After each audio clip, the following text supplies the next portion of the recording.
Bueno, gente, buen día. ¿Cómo les va? Vamos a comenzar tempranito porque hoy tenemos un país que es largo, así que vamos a tratar de empezar temprano.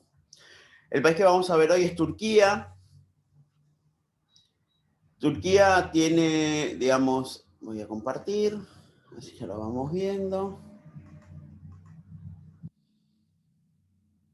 Este es el plano que tenemos de Turquía. Turquía tiene geográficamente una situación bastante especial, es un país que se encuentra en su mayoría de este territorio en el continente asiático, pero tiene una pequeña porción que se encuentra en el continente europeo.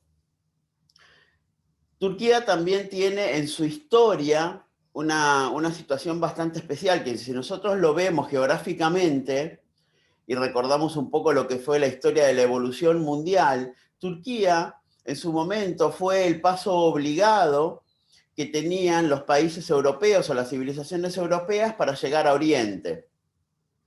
Entonces, esto lo que producía justamente era que era un país muy visitado, muy de paso, con mucha gente, con mucho tránsito de caravanas, de cruzadas. Entonces, hizo que en este país se fueran instalando y se fueran instaurando influencias de distintas civilizaciones.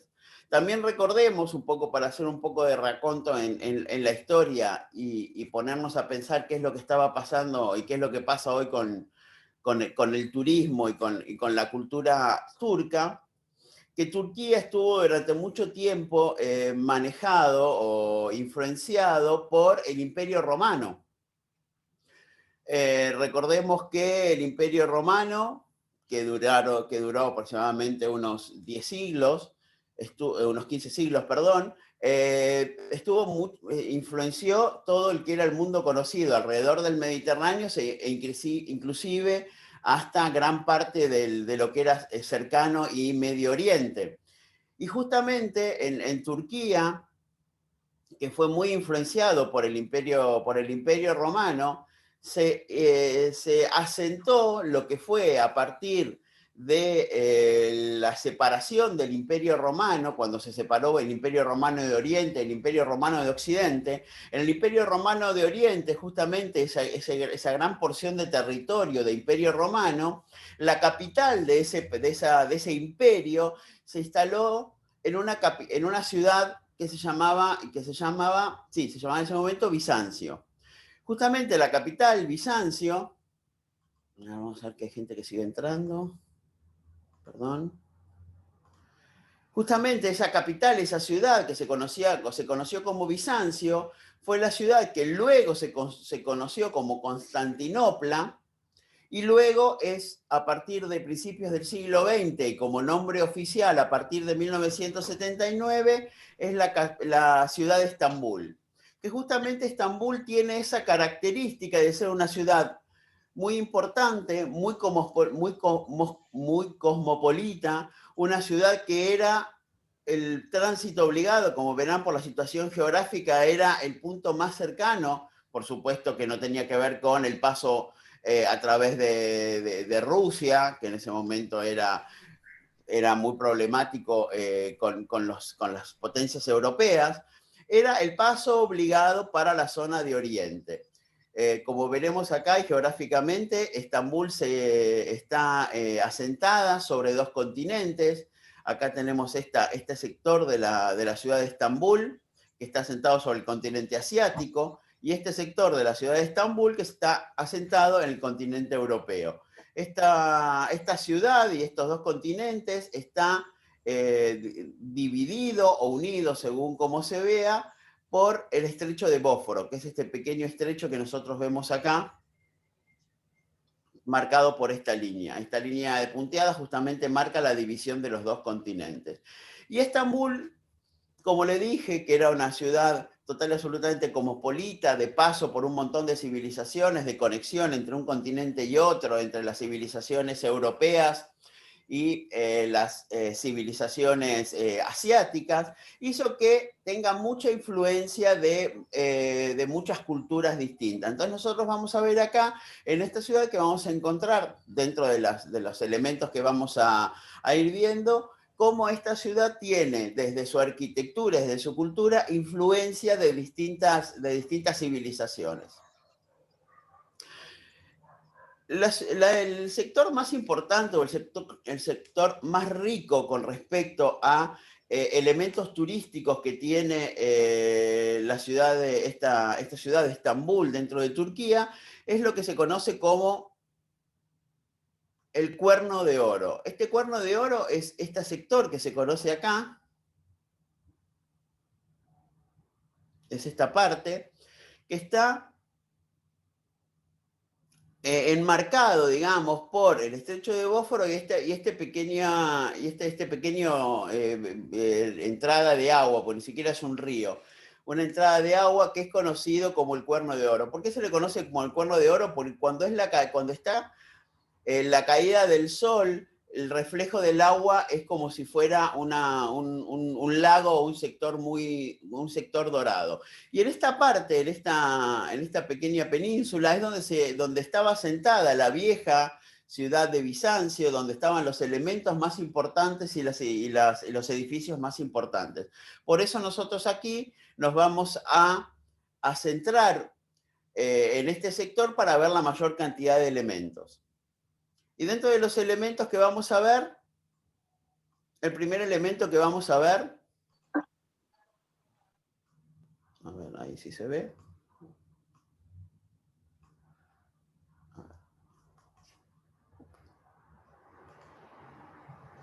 A ver, vamos un segundito, ahí está. El primer elemento que vamos a ver es la que se conoce como Mezquita Azul. La Mezquita Azul, o la Mezquita de Sultán Ahmed, así se llamaba, justamente porque una de las cosas que omití decir y quiero comentar es que a partir de la caída del Imperio Romano en 1453, que había estado, digamos, manejado por el Imperio Romano, pasa a ser manejado el país entero por un sultanato, y pasa a ser un sultanato. Un sultanato es un tipo de gobierno manejado por familias al estilo monarquía, que se pasaban había sucesiones a través de padres a hijos o de familias que eran familias monárquicas, familias tradicionales. Y el título más importante que se tenía, que era el de sultán, y tenía mucha influencia de la vida oriental, la vida musulmana. Entonces ahí vamos a ver que cambia mucho la civilización y la arquitectura. Justamente esta mezquita azul, que es este edificio que nosotros encontramos acá. Vamos a ver si vemos alguna foto. Se le conoce como Mezquita Azul justamente porque esta mezquita lo que tiene, está decorada por muchos mosaicos, por pequeños mosaicos. Esto es muy de la cultura turca y de la cultura bizantina, el uso del mosaico, y lo vamos a ver repetido en muchos edificios que vamos a ver. Este edificio, Mezquita Azul o Mezquita del Sultán Ahmed, justamente porque fue el Sultán Ahmed el que lo mandó a construir entre el año 1609 y 1616, está decorada por una gran cantidad de mosaicos en su interior. A ver si vemos alguna foto del interior, ahora le vamos a mostrar. Aquí tenemos alguna decoración, todo esto es con pequeños mosaicos. Y la mayor es justamente el color que más predomina es el color azul, y por eso le llama la mezquita azul. Esta mezquita lo que tiene como característica justamente es eso, es el decorado y la construcción que fue hecho a principios del siglo XVII.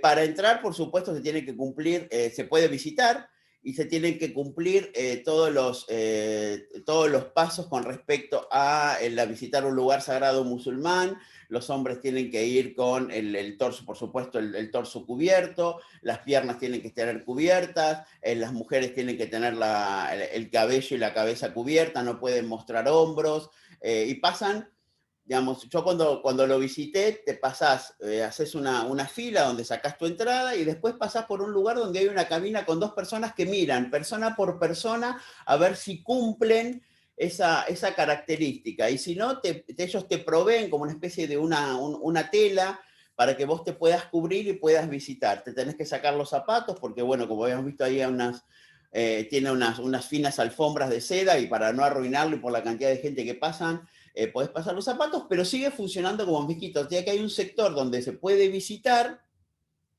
puede ser visitado por el público, y otro sector donde, como funciona como mezquita, es una zona sagrada y de rezo, y donde ahí no se puede ingresar. Por supuesto, se tiene que mantener silencio, se puede visitar, pero respetando lo que es el manejo sagrado del lugar, ¿verdad?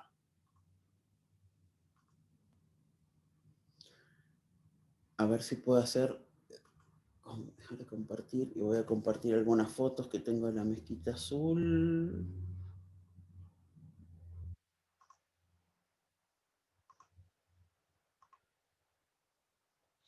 Bueno, acá tenemos...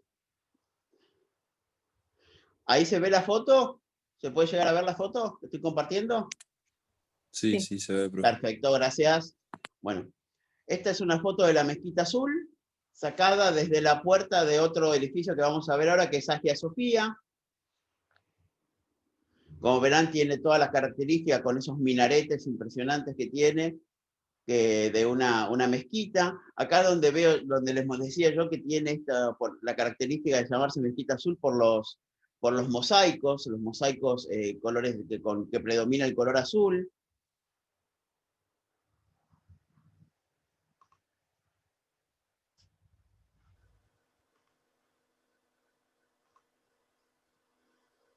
Estas son las cúpulas que tiene internamente, ¿no? Bueno, perdón, con esta foto. Bueno, vamos a volver al planito.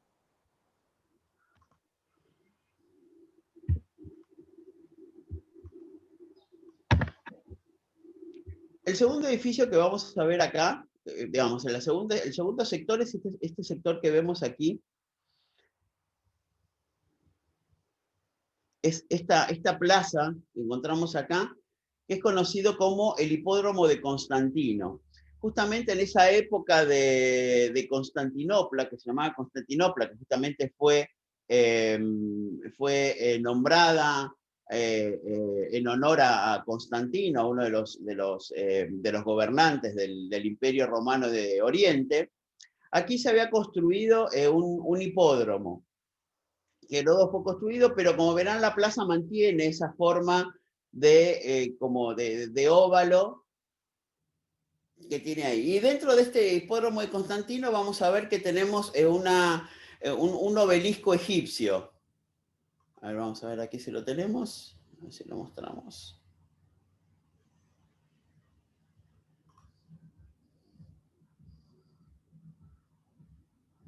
Este es el obelisco que tenemos, que es un obelisco egipcio, justamente es el obelisco de Teodosio, como lo dice el nombre ahí, que es un obelisco que fue, digamos, instaurado ahí a partir de la instauración de la plaza, de haber sacado el hipódromo, haber instalado la plaza y haber puesto distintos monumentos, que también vamos a ver luego una fuente, distintos monumentos para embellecer la plaza.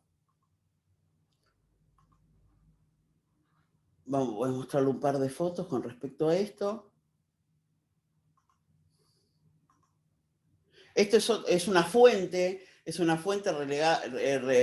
que le regaló a Turquía, Alemania, que también está ahí en el hipódromo de Teodosio, en el lugar donde estaba el hipódromo de Constantino. Ahí están esta columna que yo le decía, este obelisco que está con otro obelisco en copia, y esta es la plaza como verán, tienen exposición de distintos artistas y pinturas, y ese es un lugar de reunión. Esos bancos estaban porque también se hacen festivales de música, de comida, entonces es un lugar muy, muy visitado y muy, muy concurrido.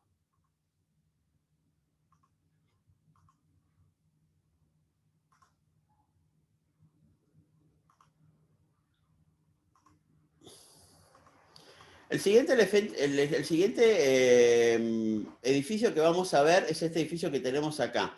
Este edificio que tenemos acá es lo que se conoce como Santa Sofía o Hagia Sofía. Este edificio está... A ver, un momento.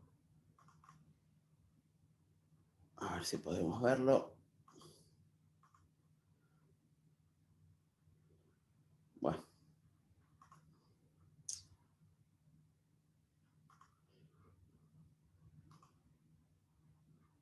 Pero, perdón, ¿eh?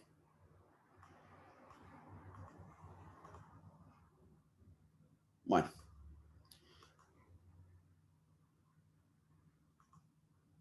Este edificio, Hagia Sofía o Santa Sofía, es un edificio que se construyó en el año 360. Este edificio es uno de los edificios que se mantiene, digamos, que es más viejo, que es más antiguo en la ciudad de Estambul. Este edificio fue construido con el fin de ser una catedral que estaba bajo la advocación de la Iglesia Ortodoxa Bizantina y durante prácticamente 10 siglos perteneció a la Iglesia Ortodoxa Bizantina con un solo periodo en el año 1200 de 60 años que fue Iglesia Católica. Recién en 1453, cuando cae el Imperio Romano de Oriente, se transforma, y justamente el sultanato y el Imperio Otomano toma el gobierno y el manejo del Estado de Turquía, se transforma en mezquita, justamente con la caída de Constantinopla, que fue el hecho que hizo que pase de la mano de los romanos o de los bizantinos a mano de los turcos o de los otomanos que eran ese lugar. Justamente esta fecha, 1453, es bastante importante para la historia de la humanidad. Recordemos que en 1453 cae el Imperio Romano de Oriente, justamente al haber caído esta zona en manos de los musulmanes o en manos del Imperio Otomano, corta la ruta de conexión que tenía Europa con Asia, y es ahí donde se empieza a generar lo que luego derivó en el descubrimiento de América, que fue las grandes civilizaciones o las grandes potencias europeas tratando de encontrar ese camino a las Indias que no sea por el paso justamente de esta zona, porque estaba manejada o gobernada por el Imperio Otomano y no tenían comunicación y estaban bastante peleados, por decirlo de alguna manera, con los europeos. Como les dije, esto empezó siendo catedral bizantina, salvo ese pequeño periodo en el siglo XIII que fue catedral católica, luego pasa a ser una mezquita hasta el año 1931, que deja de ser un lugar religioso para convertirse en un lugar de museo. Esto pasa a ser un museo abierto al público, donde se empieza a mostrar, y en esa época de mezquita es donde se instalan esos minaretes que nosotros vemos acá, que pasa a ser una mezquita de lugar de rezo musulmán. Y luego, en 1900, como dije, en 1931 se le quita digamos, la parte religiosa de este edificio y pasa a ser un museo.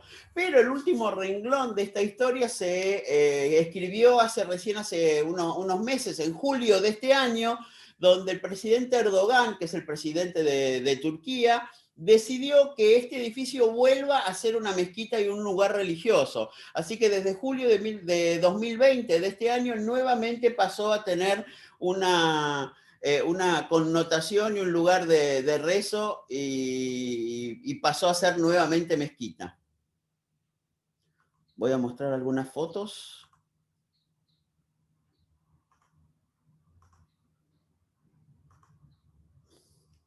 Este es el interior. Como característica también tiene este edificio, como le dije, es un edificio muy antiguo, cuando yo fui hace unos años estaba en restauración, está en restauración constante, como verán acá tiene algunos andamios, tiene mucho decoración, como le dije, de decoración de origen bizantino, porque fue durante casi 10 siglos una iglesia ortodoxa bizantina, y tiene muchos mosaicos en pequeñas piezas doradas. Ahora vamos a ver unas cuantas características y unos cuantos decorados de estos mosaicos.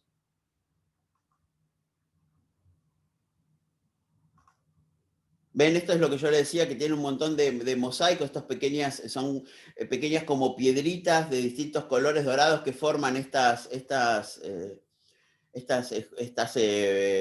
expresiones de arte. Todas estas son fotos internas de Santa Sofía.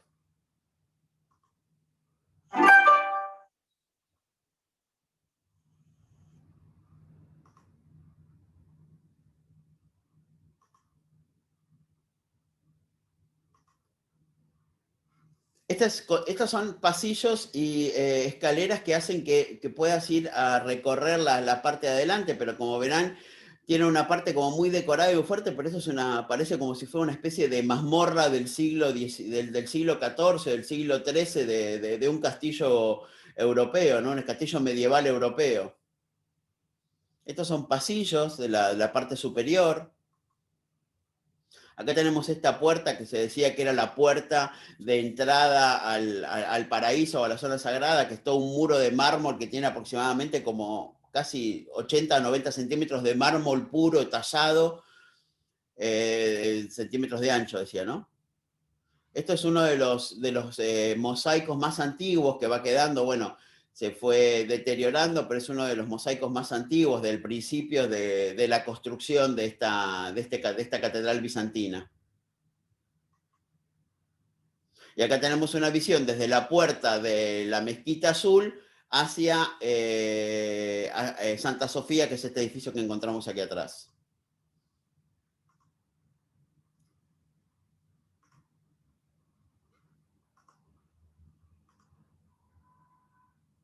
El próximo edificio que vamos a mostrar es este edificio que tenemos aquí atrás, que es el Palacio de Topkapi. El Palacio de Topkapi fue la sede del sultanato del Imperio Otomano mientras los sultanes dirigieron o manejaron el país, manejaron Turquía. Este edificio tiene características total y absolutamente, digamos, de la época musulmana. Está, digamos, construido como si fuera una sucesión de patios. Tiene 4 patios. El primer patio que vamos a ver es este patio que tenemos acá, que es la entrada. Luego tiene 3 patios más. Tiene un primer patio, que es este patio que nosotros vemos acá, que es el patio de servicios, acá donde estaban las cocinas, estaban los lugares de vivienda de los sirvientes. Luego tenía un segundo patio que era el lugar donde se recibían a las distintas visitas, y tenía un cuarto patio que era las habitaciones y aposentos del sultán, que era donde vivía el sultán en ese momento. Y aquí tenemos este sector de aquí, que está entre el segundo y el tercer patio, que es el harem. Nosotros recordemos que la cultura del sultanato permitía tener muchas esposas. Entonces esta zona de harem era la zona donde vivían las esposas, las distintas esposas del sultán, y los hijos.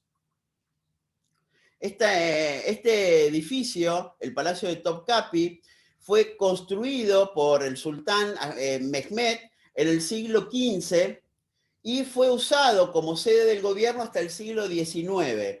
Este edificio, como le dije, fue usado hasta el siglo XIX y luego pasa. Ya para el siglo XIX los sultanes ya tenían mejor relación con Europa y ya eran reconocidos como país, entonces había mucha conexión entre Europa y el Imperio Otomano en Turquía.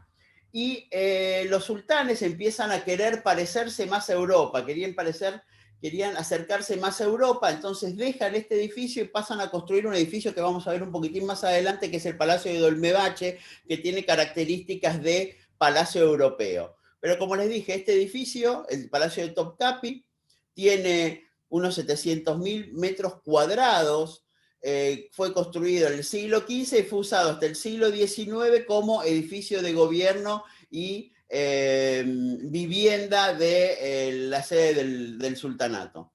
A ver si puedo mostrar alguna de las fotos. Bueno, acá tenemos lo que yo le decía, el planito de los distintos patios, el de entrada, el segundo patio, patio de servicios, el patio de recepción, el patio de aposento y el harem. Y acá vamos a ver, esta es la entrada principal.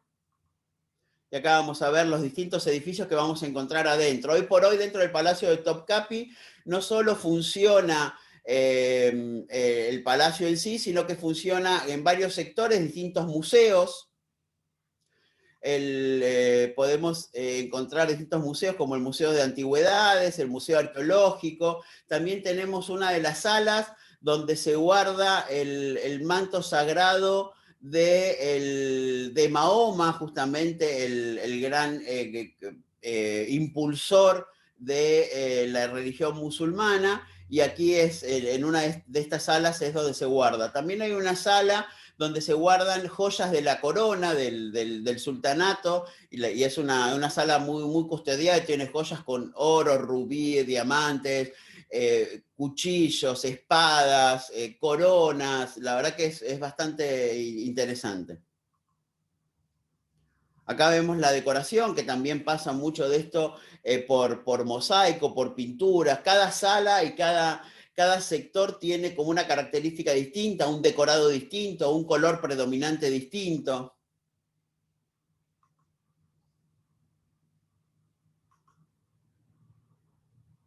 Esta es una zona de baños, los famosos baños turcos. Aquí se podía ingresar, ir a la zona de baños. Esta es la vista que tiene del estrecho de Bósforo, el palacio, desde una pequeña, ¿cómo se llama?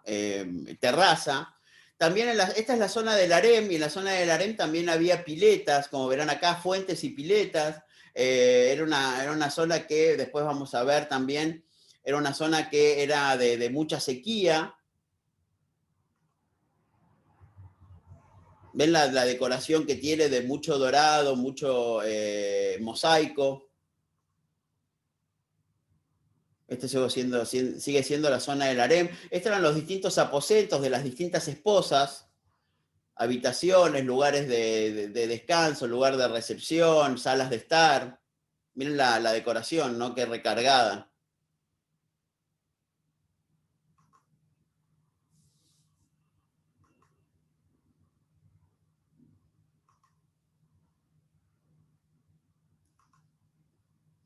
Esta puerta le saqué la foto porque me pareció impresionante, porque todas esas manchitas blancas que se ven son pequeñas incrustaciones de nácar. El nácar es un material que se saca de las ostras marinas, de la parte interna de las valvas de las ostras marinas. Es un material muy caro, y esta puerta es una puerta de una especie de placar, y está todo incrustado en nácar. Como verán, vitrós, mármol.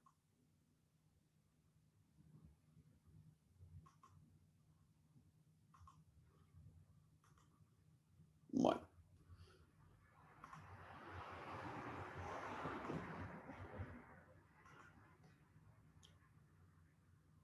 Otro lugar que vamos a ver dentro de la ciudad de Estambul es este lugar que se llama Cisterna de Basílica o Basílica Cisterna. ¿Qué era la Basílica Cisterna?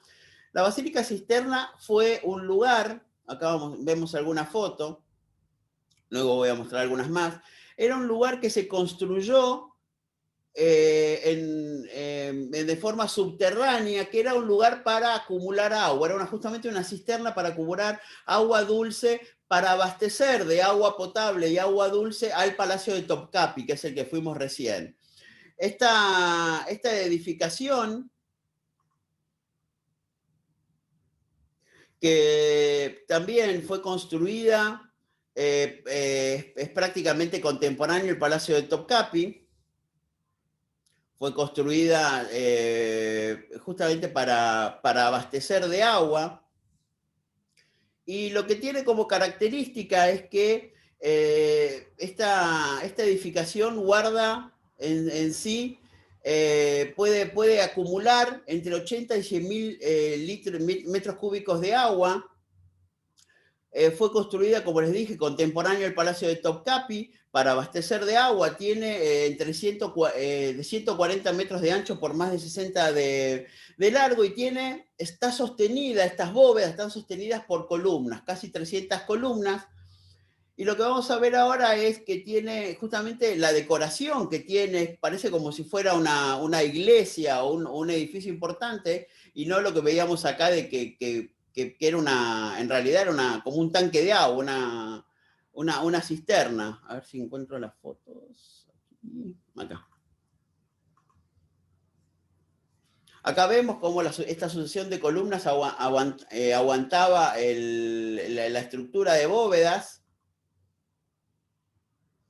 Estas columnas, como verán, rematadas con capiteles jónicos y corintios, con basamento.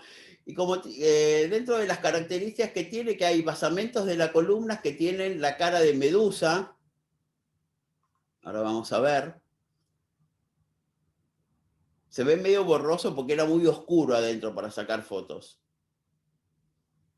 Pero la verdad, el ambiente que se vive ahí cuando entras es un ambiente muy fresco. Vos entrás, hace mucho calor afuera, y entrás y es un lugar muy fresco. Entrás y la temperatura cambia muchísimo. Es un lugar de mucho silencio y muy oscuro.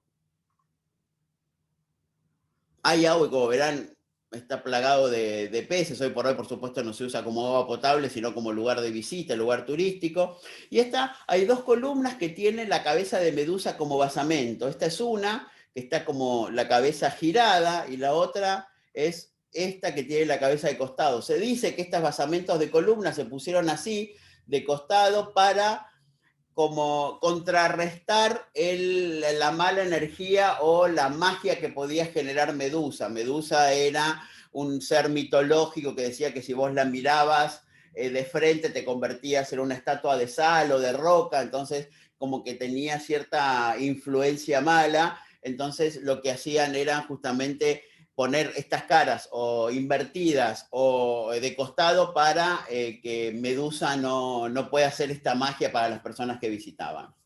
Bueno, gente, faltan 4 minutos para que terminemos este Zoom. Hacemos lo de siempre, nos desconectamos y nos volvemos a conectar para seguir y no cortar ninguno de las explicaciones en el medio, ¿sí? Muy bien, profe. Perfecto.